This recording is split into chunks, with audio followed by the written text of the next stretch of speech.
There is a principle which is a bar to all information, which is proof against all argument, and which cannot fail to keep a man in everlasting ignorance. That principle is contempt prior to investigation. Good morning. My name is Hugh. I'm an alcoholic.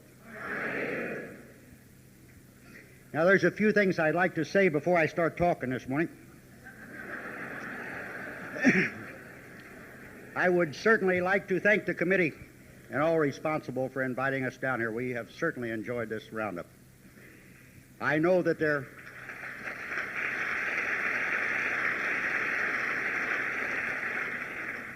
task is many and varied, and it takes a full year to put these on. Bev and I have been involved in the San Fernando Valley Convention for several years, and we are, again, I am chairman of that convention this year. And I don't say that to brag. I say that because Beverly was chairman of it 2 years ago, and I got damn sick and tired of introducing myself as Beverly Hugh. I would like to tell you a few promises that I made.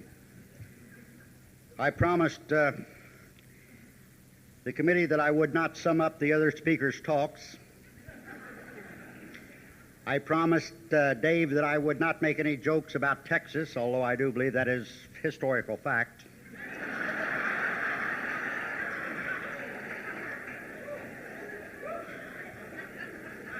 I promised Beverly that if I mentioned her name at all, I would do it in a kindly and genteel manner. Now, I'm sure that you have heard about our common problem and our common solution, but have you heard about the common reactions of the alcoholic? Back home in my group, when they learned that I was to be the spiritual speaker down here this morning, they had a common reaction.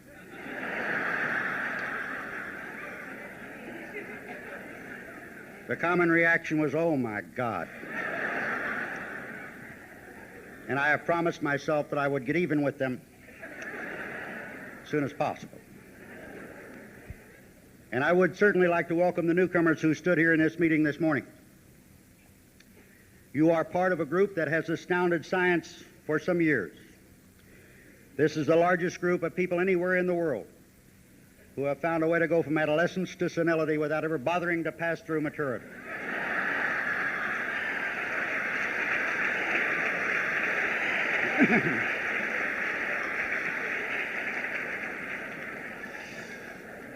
And I think it is only fitting that you have this roundup here at Harbor Island, because I believe that alcoholism is a naval disease. The oldest recorded incident of alcoholism must have been the time that Jason lashed himself to the mast of his ship, stuffed cotton in the ears of his oarsmen, and had them row by the Lorelei rock so he could hear the song of the Lorelei. The first mention that I remember of alcoholism in the Holy Bible is in the book of Genesis, when it tells a story about a man named Noah. And when his boat hit the beach, he became a husbandman and planted a vineyard and drank of the grape thereof, and was drunk and was naked within his tent, and had his son put away for gazing upon him in that condition. And I'm sure we all know what that's like. The last story that I've heard in historical fact about an alcoholic was a man named Columbus, who when he left, he did not know where he was going. When he got there, he did not know where he was. When he got back, he did not know where he'd been. A woman financed the whole trip.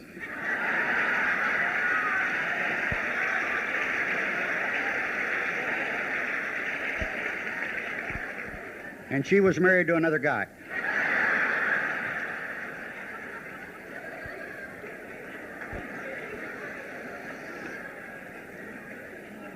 Now, my story as an alcoholic is not any different than anyone else's story. I don't believe that you hear different stories from an alcoholic. You might hear different incidents, but that's about all. I would like to tell you, although, that I was born and raised in southern Missouri in the Baptist Bible Belt, and I was not an atheist when I got into Alcoholics Anonymous. I believed in Jesus Christ. I believed in God then, and I still do. I always have. If you're ever in southern Missouri, you will find that there are two kinds of people: Baptists and heathens. And if you want to tell a difference, it's very simple. The heathens will be smiling.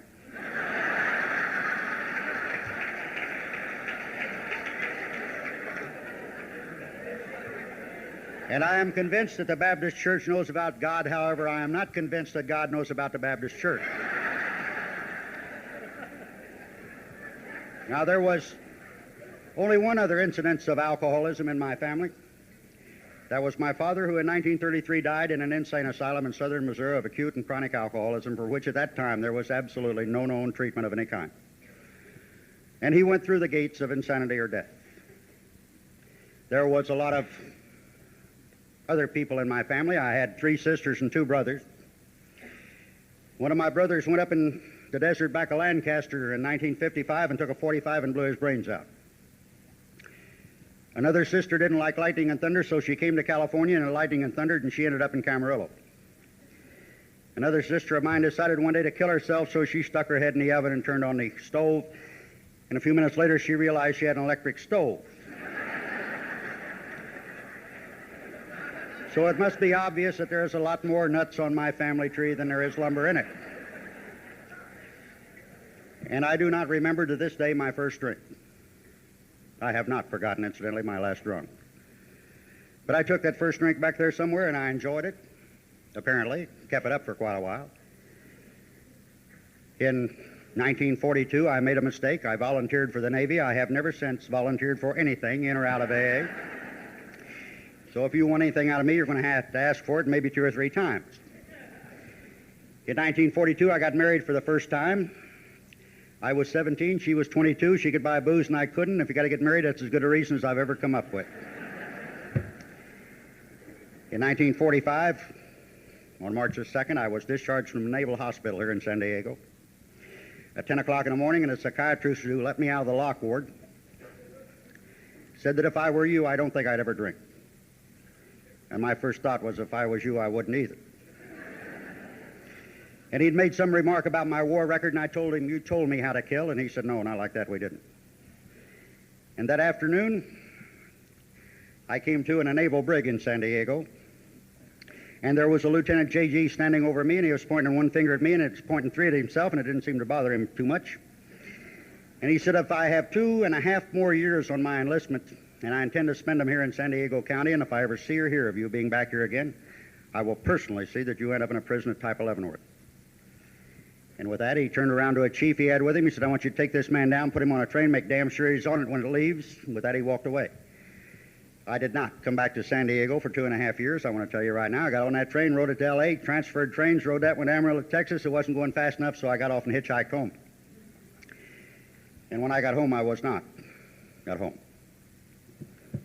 I don't know what happened. But I recently saw a movie, E.T., which some of you may have seen. And in that movie, this little guy was going to phone home. And I knew what he meant. So I roamed around for a while, looking for home. In 1949, I ended up in Los Angeles again, and it wasn't how much, but how soon. I'd learned a trade. I got myself a contractor's license, and I started to make money. And I used that contractor's license exactly the way most people use a gun to get what they want, and I got what I wanted. And I used to drive across the old Sepulveda Pass, and I'd look down at the lights of that valley, and I'd think, I own you, every one of you. And I was right, I did.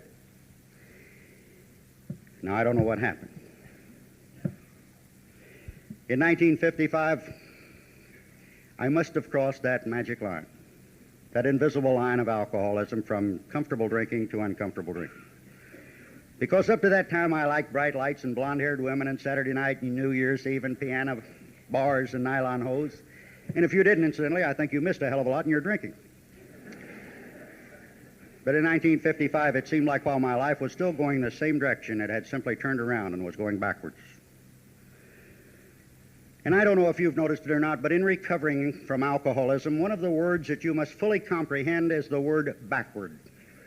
It isn't that an alcoholic is necessarily right or wrong. It's that everything he does is just backwards to the way the rest of the human race lives. And have you ever noticed this recovery program? Now, I was in business for 10 years up in L.A., and not one time was I ever told to keep it by giving it away. You put it in your hip pocket, put your hand in your pocket, and get the hell out of town, but don't give nobody nothing. And that little stint I had in the Marine Corps, surrender to win, was not one of their philosophies. So I had to learn a totally backward way of living to recover from this disease. And if you've ever noticed in your home groups, what you're going to find is something rather remarkable, and you've probably seen it many times and never noticed it, and that is if there is a cake with a lot of candles on it, whoever lights those candles will always light the outside ones first and burn the hell out of their hand trying to light the inside one last. And have you noticed how backward we are and friends? I had a friend once who went out and bought 4 brand new tires because they were on sale. He got a hell of a deal. Didn't own a car.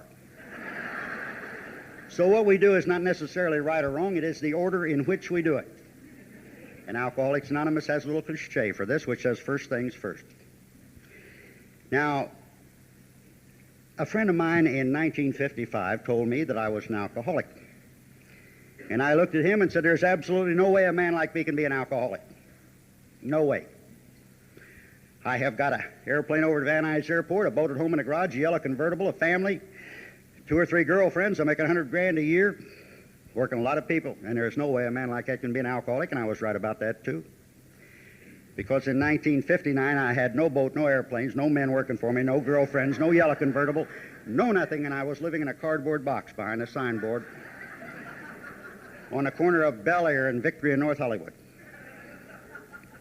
Now, just prior to that, I had taken what we in Alcoholics Anonymous, and you must learn this language also, had called a geographic. That is, when we go from where we are to where we're headed in an attempt to stay sober, we call it a geographic. Other places call it an unlawful flight to avoid prosecution. So I took a little trip to Florida with a woman I happened to be married to at the time, and back to Arizona, and she had all of my drinking she could possibly take, so she decided to bring me back to Glendale and give me back to my mommy. And my mother watched me drink for a couple of weeks, and she told me one day, she said, I don't know what you have here that belongs to you, but whatever it is, I want you to take it and get out. She said, I watched your father drink just like you're drinking, and a drunk like you never quits, and he broke my heart, and you're not going to, so I want you out of my life, and I left. And I thought that was a hell of a dirty trick to play on a mere boy of 33, but she did it. And I would like to say that this was a spiritual experience and a moment of clarity, and I immediately joined AA. I did not. But one thing I did learn in that last year and a half out there on the brick was that I didn't mind getting drunk in a gutter, but I didn't like sobering up in a gutter. And I do believe that if you give an alcoholic of my type a crutch, he will hobble through the gates of insanity or death. And the crutches were gone. And in the summer of 1960, I ended up in a North Hollywood group of Alcoholics Anonymous, and to this day I do not know how I got there either. I'd been told to go a lot of places, but AA was not one of them. When I got there, I thought it was a home for out-of-work actors. I have since found out I was right. It is a home for out-of-work actors. Now, being a small southern Missouri boy, I knew that if you go to a strange town any place, the first thing you do is find out who the bully is, and you either whip him or he whips you, and everything's okay. So I decided to whip the bully of the North Hollywood Clubhouse, and we have them in AA. They're known as gurus. And I decided to tackle this man. Well, today you call them sponsors. Back then we called them adversaries. And I decided that I was going to check him out all the way, and I did, much to my regret, incidentally. Now, a lot of you people are made an offer about this book. And the offer generally is that if you don't have the money to see the secretary or someone else, and they'll see you leave with it on your terms. I would suggest you take them up on that, because I do believe it'll be the last damn thing you'll ever get in Alcoholics Anonymous on your terms.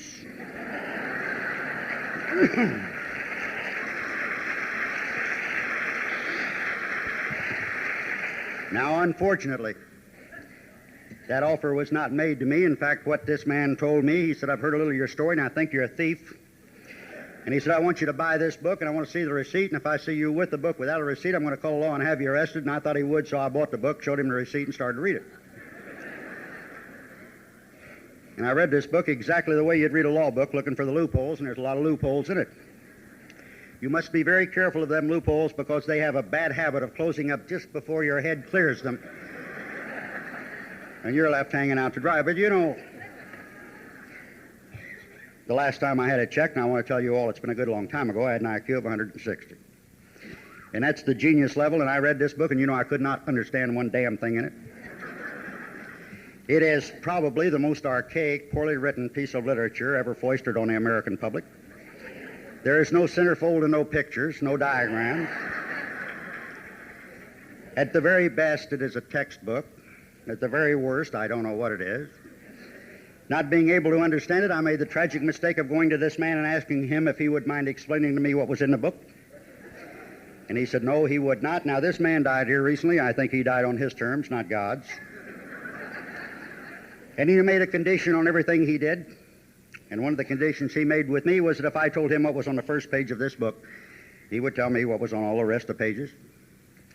And for a man of my ability and intellect, that seemed like a simple enough thing to do, so I memorized what I thought was the first page in the book of Alcoholics Anonymous.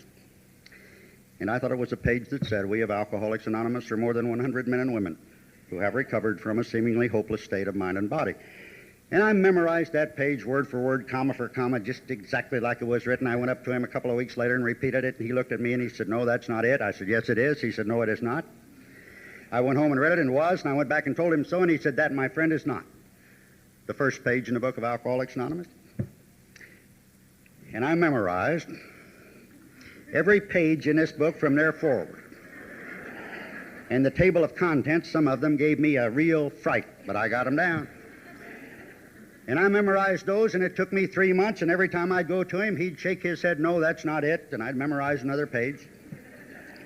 And finally, I got to the flyleaf that says Alcoholics Anonymous, and I walked up to him, and well, my normal friend of mine, I was ready to kill. And I said, Alcoholics Anonymous. He said, what's the matter with you? You crazy? And I said, no, sir, I am not. But you told me if I told you what was on the first page of this book, you would tell me what was on all the rest of the pages. And he said, that I will, my young friend, but you have not. And with that, he walked over to an end table, and he picked up a book like this book. And he held it up like this so I could see it. And he said, this, my friend, is the first page in the book of Alcoholics Anonymous. And there is absolutely nothing on the first page of this book. And if it has taken you 3 months to learn about a page with nothing on it, how long do you think it will take?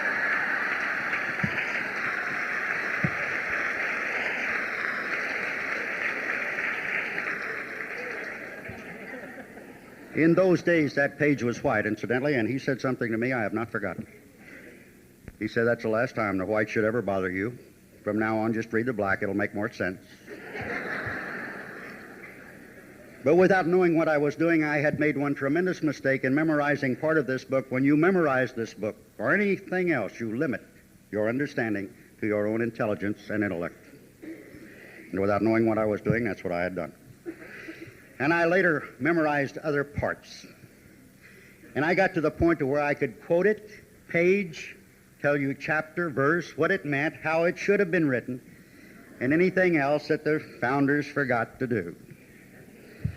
And after I'd been sober about 3 years, I got my first client. It was a drunken woman no one else wanted anything to do with. I was bound and determined she'd get mentally healthier, I would kill her. And that was 19 years ago, and she has not had a drink since. Then I made another mistake.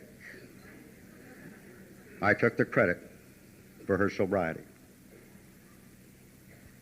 And others came. In this book are steps. And the third step says something about turning your will and your life over to the care of God as you understand Him, because something will happen whether you want it to or not. If you come into this program and achieve and maintain your sobriety for any period of time, you will become a leader, whether you want to be or not. That step will determine who leads you. Just that simple. Others came and listened. They didn't drink. They did what I told them to, when I told them to, and how I told them to, and I took the credit for their sobriety also. And the years were good. And every promise that was made came true. I had absolutely nothing when I got here. But by this time I'd bought another home, had gotten back together with my family, and every trouble I had was solved except for one. Now, there is absolutely nothing more important to a big shot in AA than an AA girlfriend. And after I'd been sober about 7 years, I was looking around for a sick woman to get well with. And if you're doing the Lord's work and one of these young ladies comes by, you will know God sent her to you.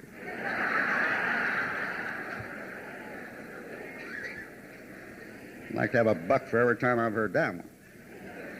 And she came by, and everything was absolutely perfect except for one thing. I had a wife and a girlfriend, the wrong one was pregnant.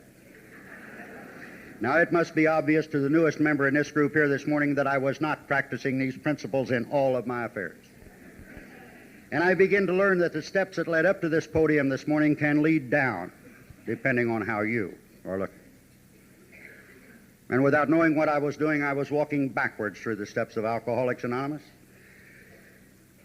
because I was not carrying a spiritual message to anyone, a message of intelligence and intellect. And I did not pray and meditate. I believed the G-O-D was an abbreviation for good old Doug. And if I was a problem, I was a solution, so I talked to myself. And if I was wrong, I'd promptly admit it in a year or two anyway. And slowly, I walked backwards through every step in Alcoholics Anonymous. Until one day, I stood exactly where I stood the day I got here, and my life was totally and completely unmanageable. And I'd been sober almost 9 years. And then I did the one thing no alcoholic should ever do. I took a drink of alcohol. And in 2 weeks, I was drinking as bad as I had ever drank. And it was like I had never been sober. And in 2 more weeks, far worse than I had ever drank. And some more time went by, and for the first time in my life, I contemplated suicide. And I knew exactly how to do it. My brother had shown me. And I stood at that crossroads once again. Did I blow my brains out, or do I come back to Alcoholics Anonymous? Only a drunk of my kind would have to sit around thinking that went out very long. So I came back to Alcoholics Anonymous. And when they would ask for the hands of newcomers, I would hold my hand up and my head down. And while the first time I knew what pitiful and incomprehensible demoralization was, this time I knew what pitiful and incomprehensible humiliation was. And I was humiliated and embarrassed. And I was lonely for the first time in an AA meeting with AA people just like you. Because this time, while I was drinking, something had happened to me that had never happened before, something I never considered. The alcohol didn't work. Physically, I was as drunk as I'd ever been, but mentally alert as I am right now. You cross an invisible line in drinking, you cross an invisible line in sobriety, and once you cross it, there is no way back. And I didn't know what to do. I knew about God and Jesus Christ from my church. And I knew what was in this book. And still, I'm a drunk. And I was bewildered. And one day I'm sitting in a North Hollywood clubhouse, and I'm telling a friend of mine about all I had done for this girl, who I subsequently married, incidentally. And I said, I have given her everything a man can give to a woman, I have given to her. I have given her everything. And this adversary of mine happened to hear this day, and he walked over to me and he said, you have given her everything but up. And I turned around to this friend of mine, and I said, what do you mean by that? And he said, half measures avail us nothing. All the way or no way. And I started out then to try to find the solution to this dilemma by rereading this book from the very beginning this time. And certainly, as you heard David say last night, I read that part about the doctor's description of the alcoholic. And I knew what Silky was talking about. I had been there. And I started to reread this book again. And now I'm going to tell you what I learned. Not what you will learn, but what I learned. This book is written exclusively and entirely about the 12 steps of Alcoholics Anonymous, and I think I can prove that to you in a few minutes. I'm not going to talk about Bill's story, but when you read chapters 2 and 3, what you will be reading is a very vivid, graphic description of step 1 in Alcoholics Anonymous. And when you read that part, in chapter 3, which tells you why your life is unmanageable, what you will find is the great obsession of every abnormal drinker is the idea that somehow, someday, he can control and enjoy his drinking. And if you ask any Al-Anon member, they will tell you the great obsession that causes all abnormality is the idea that you can control and enjoy anyone. You can control them or you can enjoy them, you just can't do both. To take your choice, which do you want? Because in the first paragraph of chapter 4, what they say is, in the preceding chapters, you have learned something of alcoholism. We hope we have made clear the distinction between the alcoholic and the non-alcoholic, and they're not talking about the drunk and the non-drinker. They're talking about the alcoholic and the drunk, and why there's a difference between us is explained in Silky's part of this book. And then it lists the only two symptoms, and only two, that are listed in this book as symptoms of alcoholism. Only two. Because what it says, if when you honestly want to, you find you cannot quit entirely, or if when you're drinking you cannot control how much you take, you are probably alcoholic. If this be the case, you may be suffering from an illness which only a spiritual experience will conquer. If that's true, would you tell me why so many of my friends are trying to become emotionally stable and having so little to do with a spiritual way of life? Do we still think we can do it ourselves? I know I do from time to time. On page 52 in this book, you will find under the chapter to the agnostic, and there are three kinds of people, the agnostic, the atheist, and the egoist. Unfortunately, I'm the latter kind. You will find 8 results of being any one of those three on page 52. Now, I'm not going to tell you what they are. I had to buy this book so you can buy your own book and read them. But 2 of them are, we could not control our emotional natures. We were having trouble in our personal relationships. Do you realize if we just solved those 2, we could close up most of the participation meetings we have in Southern California? Because if you go to any meeting anywhere and listen to people talking about the troubles and problems they are having, they will be discussing one or more of those 8 results of being an atheist, agnostic, or egoist. And I didn't say egotist, incidentally.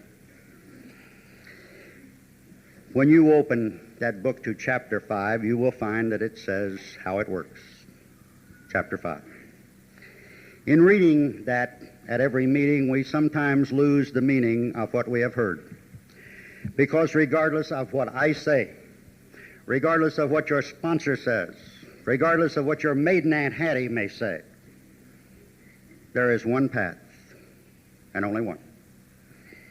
And they say, rarely have we seen a person fail who has thoroughly followed our path. Work this program any way you want to, but make damn sure it's this program you're working. There are 2 kinds of people who will not make it. Those who cannot or will not completely give themselves to this simple program, and they're talking about the smart ass and the wet brain. Now, the next time one of you get out there and have a little drinky poo, a little slipperoo, and you're sitting on a street corner trying to figure out which you are, I want to tell you right now, a wet brain can't think. So you already know which one you are. There are 3 conditions.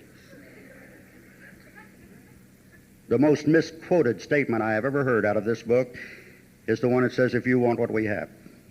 This book does not say that. It says, if you have decided you want what we have and are willing to go at any length to get it, then you're ready to take certain steps, and that's a hyphenated sentence, so it's not separate. 3 conditions. Have you made a decision? Do you want it?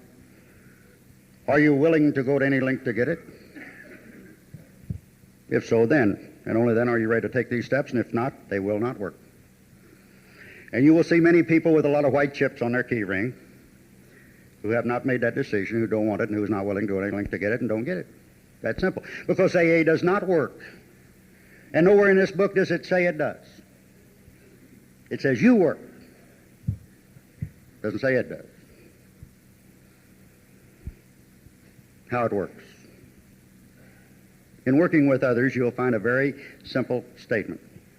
And that simple statement says, burn the idea into the consciousness of every man that he too can get well, regardless of anyone. The only condition being that he trusts in God and clean house. You'll find in italics, right after the ABCs, this is step 3. Being convinced, we were at step 3. A little further over in that chapter, you'll find again in italics, this is step 4. 2 steps, 3 and 4. Trust God, clean house. How it works. Now, next time you ask an old-timer and he tells you, you'll know where he got it. We're not really wise, we're just shrewd.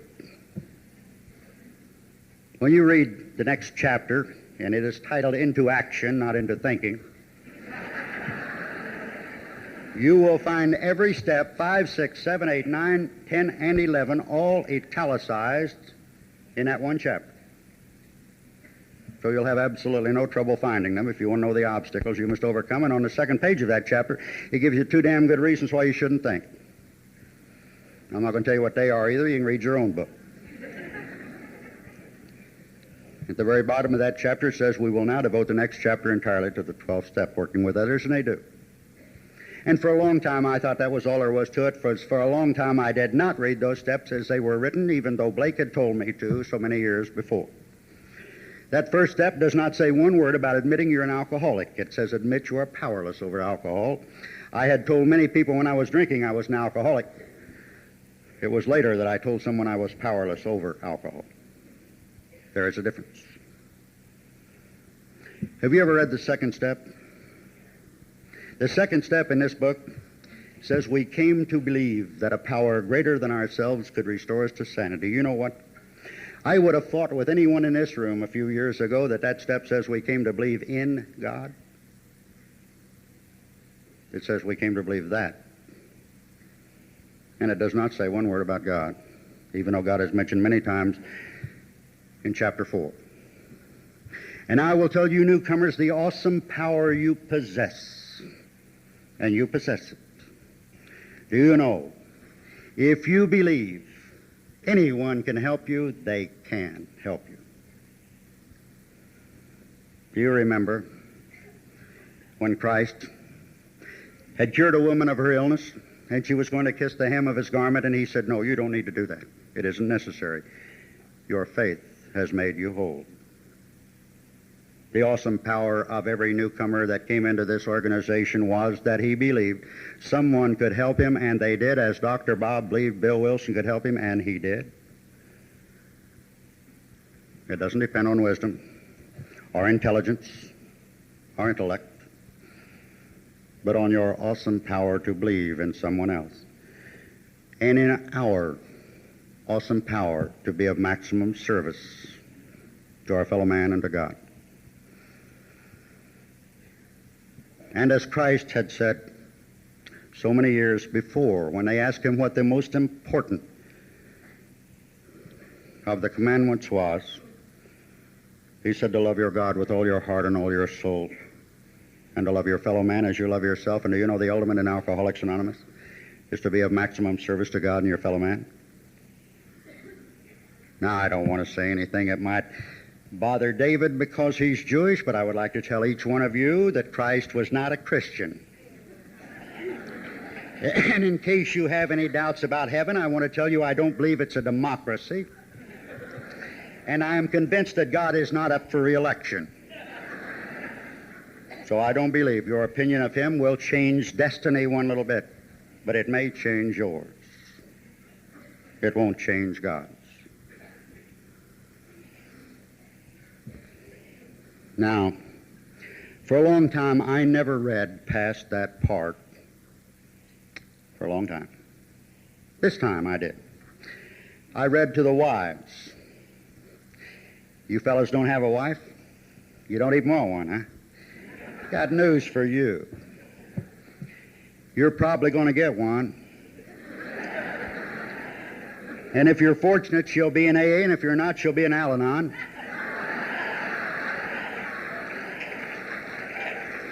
And while those butterflies may be free, they have the teeth of saber-toothed tigers. And I would suggest you read to the wives, because in the wives you will find 4 types of alcoholics graphically listed. And in the doctor's opinion, you will find 5 types. That means in 1939 there were at least 9 types of alcoholics known, and I'm not talking about degrees of alcoholism. And this should take away some of your bigotry that says if you didn't drink like I did, you're not an alcoholic. Because there are 9 different types that were known in it today. Who knows? God knows how many types of alcoholics there are. I know of 1,000 anyway. There's a special type right there.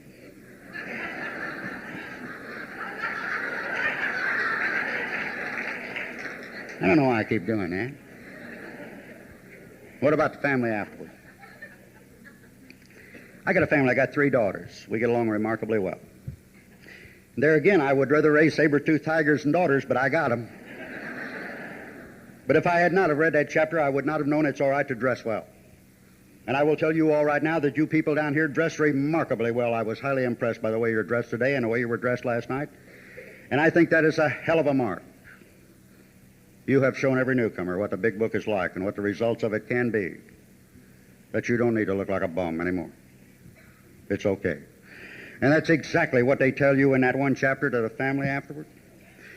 They say the material is all right. You can live where you want to live and drive the car you want to drive and be what you want to be as long as the material always follows the spiritual, but never precedes it. I wouldn't have known that if I hadn't read that book. And to the employers, regardless of what Beverly says, I can keep a job if I want to.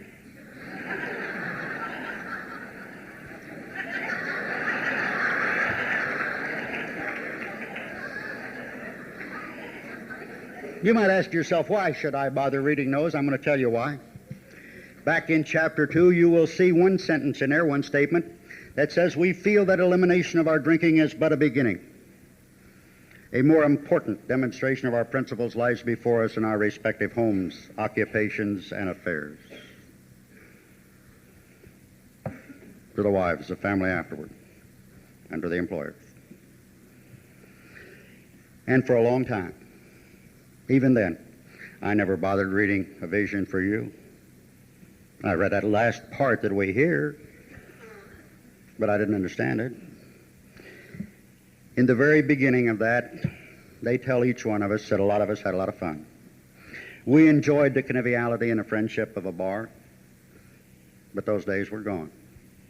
They were over. And we could never recapture the glorious moments of the past. And each time we tried, it was met by one more defeat and one more failure. And there was no way back. To let go absolutely. Now, I have been told in Alcoholics Anonymous for this last almost quarter of a century to share my experience, my strength, and my hope with you, and you with me. My experience is in yesterday. My strength is in today. It got me here sober. My hope is in tomorrow. Now, would you tell me why so many people say yesterday is unimportant and tomorrow is only a blank check and a day is all you got? Good Lord, I lived like that when I was drinking. I want it right now, honey, whatever it is. Today I couldn't take it right now if I got it, but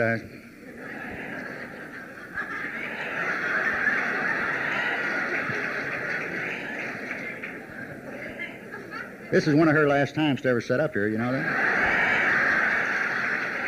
You see, I want to tell you something that you may not fully understand. My wife is an alcoholic. She has been sober 18 years, almost. And she was also at one time, and I guess still is, a member of Al-Anon. She calls herself a double winner.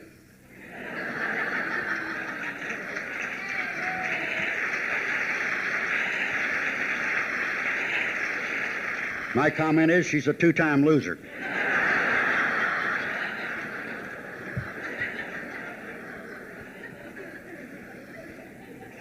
Now what about this hope? When I finally got off of my own ego long enough to read that and to try to comprehend and understand it, I read something that I had heard I don't know how many times. What I read was, our book is meant to be suggestive only. We realize we know only a little. And I had based my entire sobriety on my own knowledge. And that was the trouble. Even when you know everything Alcoholics Anonymous has been able to write in this book, you will know only a little. And then it says that God will constantly disclose more to you and to us. It tells you the exact procedure for recovery, precisely how we have recovered. And how many times have you heard people say, I went on all these 12-step calls and they didn't get sober, but I stayed sober?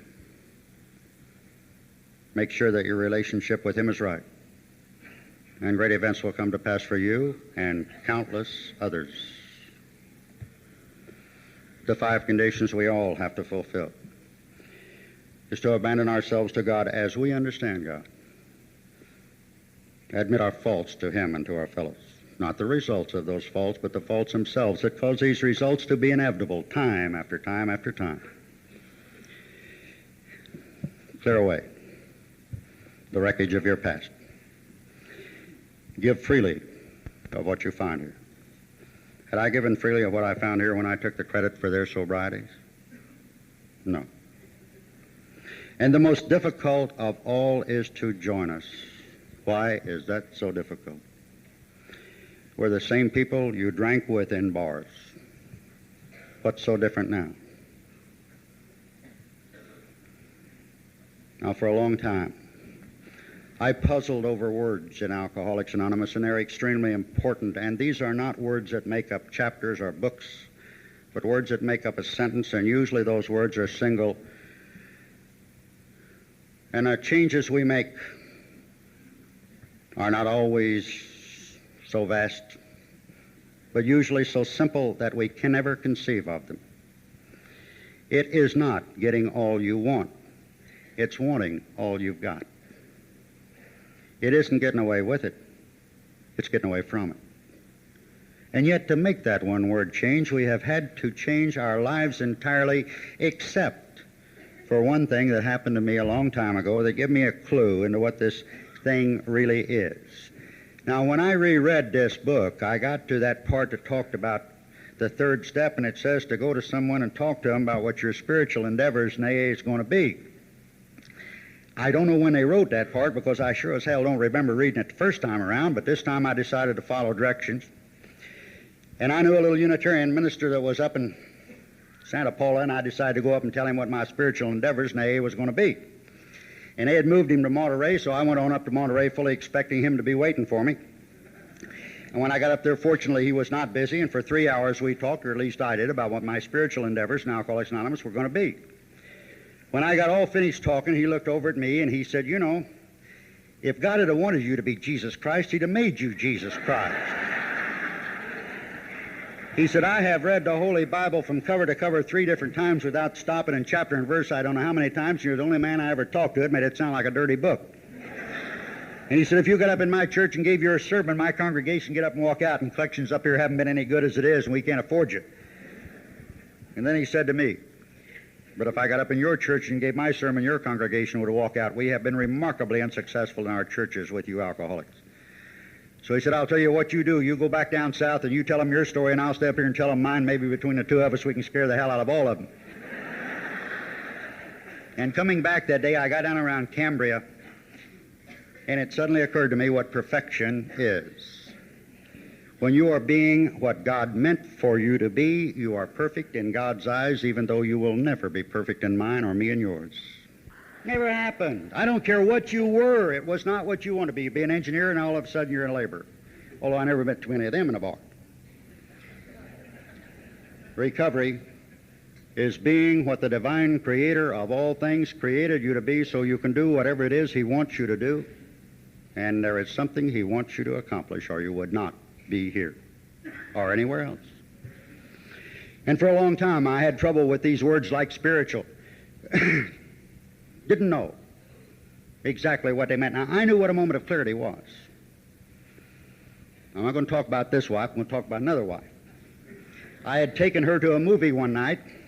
I will make this clear, it wasn't Beverly. And we were sitting in a movie, and I reached over and patted her on the knee, and she reached down and squeezed my hand. And it suddenly occurred to me my wife was sitting on my right.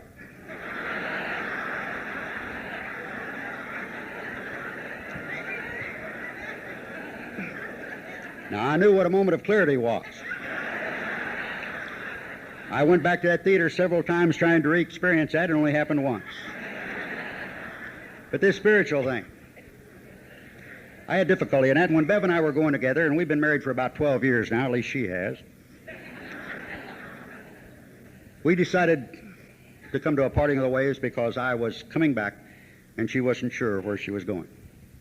And this one night, I had that feeling that so many of us are familiar with. I went up to the L&S Club, and I was secretary of a late-night meeting up there, and this one night I had that feeling of anxiety, and I knew something was wrong, and I didn't know what it was, and I knew that it probably one of my daughters had been killed, and somebody was trying to get me on the phone. That's exactly what I believed it was. And a friend of mine come in, and I asked him to take the meeting over for me, and he said, "Sure, I will." He said, "My God, what's the matter with you? You're white as a ghost. Can I do something for you?" And I said, "No, I just got to get out of here. I got to go home." And I went back to my apartment, and I opened the door, and I walked in. I fully expected the telephone to be ringing, but it was not. And I walked over to the end table, and I picked up a Holy Bible, and it just happened to open up, coincidentally, no doubt, to a chapter in Isaiah. And the verse I read said, "I have refined thee, not in silver, but in the furnace of affliction." And the feeling of anxiety left. And I went back home that night after that meeting. I went back to it, and everything was all right. And I have never had for the last 12, 13 years, 14 almost, that feeling of anxiety again. And for a long time, I believe this was a spiritual experience. When I went home that night, I opened that book up, I don't know how many times, and it never opened to the same place twice. So this could have been coincidence. I finally read the whole chapter, or a whole book of Isaiah to find that one chapter and verse. There it was. I read the next chapter, or the next verse rather, and it said at the very end of it, "I will share my glory with no one who take no credit for their so bright." And for a long time I believed this was a spiritual experience. But every time I would think about it and talk about it and tell someone about it, something didn't sound right. And a name kept going over and over in my mind, and that name was Johnny. Now, Johnny was the caretaker of the North Hollywood group when I come into Alcoholics Anonymous in 1960. And for a long time, for 6 months, I would not go to your blasted meetings. And I was sleeping in the alley behind the place. And every night when the crowd cleared out, Johnny'd come out there and say, "Come on inside, they're all gone." And I'd say, "Go to hell." I wouldn't go in. And this went from June until December of 1960. And finally, this one night, I decided to go in, and I had only the clothes I had on my back and no socks. And a couple of weeks later, Johnny gave me an old gray suit that I have never forgotten. Now, I've had a lot of suits since then. I couldn't tell you what colors they are. I couldn't even tell you what color this is if I didn't look, but I've never forgotten that gray suit. And he gave me a pair of socks. Brand new. That was spiritual. When one man done for another what he could not do for himself, and the way Johnny would come out there every night and say, "Come on inside." That was spiritual. This other was supernatural or religious or coincidental. But that's what spiritual is. It's how we treat our fellow man. In my church, we used to pray together on Sunday and pray on one another on Monday and wonder what was wrong. And that's what was wrong. And in Alcoholics Anonymous, that is the one thing we do not do. And one man who can helps one who can't, and the one who can't helps one who can't when he can. And it continues to grow and go because of that one thing that we have all learned is to be of maximum service to our fellow man and to God. In other words, bothered me, and there was another one that I'd heard, and you have heard many, many, many times, and that's the word love. I had heard that word since day one when I walked into this program, and a couple of times before that. And the first time I ever went to a speaker meeting, there was a woman speaking, and when she got all done, she held her arms up like this, and she says, "I love you all." I went up to her after the meeting, made a couple of suggestions, and found out that was not what she had in mind. And I puzzled this word out and puzzled it out, and I'd heard people say, "I love you," turn right around and say, "Don't get emotionally involved with newcomers." I thought, why don't you make up your mind which one you want? So for 18 years, I tried to understand that one word. I'll tell you what conclusions I have came to. I do not believe that love is an emotion. I believe love is an action. And I believe that any action, no matter what it is, has qualities. And any action, regardless of what the action is we take, there's a certain set of emotions that go along with that action to tell us whether it's right or wrong. And when you're feeling good, it's right. Most of the time. In my case, there's been a couple of exceptions to that, but most of the time that is not true. And your emotions, when they get out of line, are telling you something is wrong. It is God's way of building a burglar alarm into all of us, but I believe that this thing called love is an action. And I believe it has three qualities, at least three that I have found so far, and there may be more. And the first quality of love I found was a quality of transparency, to become transparent. Let other people see in. And isn't that what we try to do in the fifth step? Concealing nothing from someone. Telling our whole story to a person so someone else can know what we're like, to let them see in. My God, the big results of somebody seeing in is that for the first time you can see out. So it's beneficial from the very beginning. And what you see is what you get.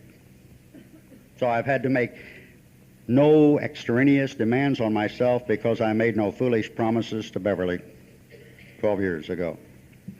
And how many times, fellas, have we promised these girls a home in Beverly Hills and a new Cadillac to drive, knowing we couldn't buy them a cup of coffee, and then we had to be very opaque? And how many times have our love affairs that we have had disappeared because we had to hide? And I'm sure you Al-Anons are familiar with this one. If you're not, you should be. The second quality that I found is apartness. I learned that from Gabron, and I am not really don't care much about profit, but that's where I learned it. Let there be an apartness in our togetherness. Have you ever been up in the redwoods and you see those redwood trees and they grow all the way to the sky, and they are beautiful, and yet underneath them absolutely nothing grows? It can't, because they've shut out the sunlight of the Spirit. And how many times have we destroyed our children or our friends or our clients or babies or whatever else you want to call them because we have said you have got to do exactly what I tell you to do when I tell you to do it and how? And finally they had all of us they could take and they left. And this applies to children, to wives, and to friends, because there just wasn't enough apartness in our togetherness. And I certainly like what Sue said about togetherness. If you buy a tape for no other reason, I would suggest each one of you buy that and listen to her final comments. They were beautiful. From an Al-Anon, anyway. So let there be an apartness in our togetherness, because that's the only way that we can grow spiritually, is when we are growing the way God meant for us to grow, with all the gnarls and knots and vines that we do accumulate along this road of life. And one quality that I never associated ever with love was the quality of freedom. I mean, baby, if I lay you, I own you. Now, I don't know how you felt, but that's the way I felt. And I always believed, for a long time, without knowing what freedom was, that freedom is doing what I want to do when I want to do it. Then I heard a song once that said that kind of freedom is just another word for nothing left to lose. Then I began to try to understand what freedom was, and freedom. Freedom is not doing what you want to do. Freedom is the power to do what you have to do. And for the first time, you will now know what the first promise in this book is when it says freedom.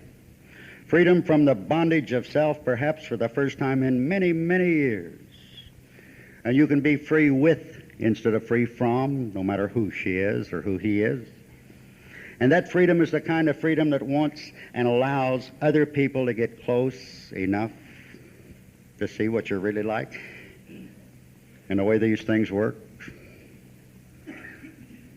So if I love you, I take an action on your behalf. That action has to be one of gentility. It has to be one of benevolence and kindness, because that's what I want from you. And isn't that what Christ said? Do unto others as you would have them do unto you, because as you do unto them, so it will be done unto you. And how many of us have had troubles and not recognized where they come from, and yet we'll hold hands after these meetings and say, God, shaft me just the way I'm going to shaft them. Forgive us our trespasses as we forgive those who trespass against us. The awesome power was given to us to determine how we will be forgiven by our forgivingness. So if some of you don't say the Lord's Prayer, I will know why. But, as that man Christ said so many years ago, to do unto others as you would have them do unto you, for as you do unto them, so it will be done unto you. And as many times as I have condemned and made fun of and ridiculed my own church, everything they said would happen, happened. Everything they said. And I went down to the lowest depths that a human being can go and still recover. And they told me it would when I was young, and I didn't believe them, because I believe that every alcoholic has one thing in common with every other alcoholic, and I'm not sure that every non-alcoholic doesn't have this, and that is that word defiance. We defy convention, we defy rules, we defy law, we defy God, we defy everything. And there are three words that most of us want absolutely nothing to do with. Those three words are duty, responsibility, and obligation. Until finally, it becomes apparent that if we are to recover from this disease, and I said recover, I didn't say recovering, we must take our fellow man into consideration, and a man who loves God without loving his fellow man is a religious bigot. At least I was. It's almost time for me to close. And in closing, I would like to tell you a little story that I sometimes close with, and if you've heard this, please shut up and let me hear it again. This is a story about a blind man who had a dog, a brand new dog, and they'd never been out on the street before, and I'm going to tell this for the benefit of these few newcomers here. And this one day they're out on the street, and the light was red, and the dog stopped, and the man stopped, and the dog peed on the blind man's leg. And the blind man reaches around in his pockets, and he finds a dog biscuit, and he holds it down for the dog, and another man seeing this going on, he walked over to him and he said, "Mister, I don't understand." He said, "That dog peed on your leg, and you're going to feed him?" He said, "Yes, I am. As soon as I find his head, I'm going to kick his ass."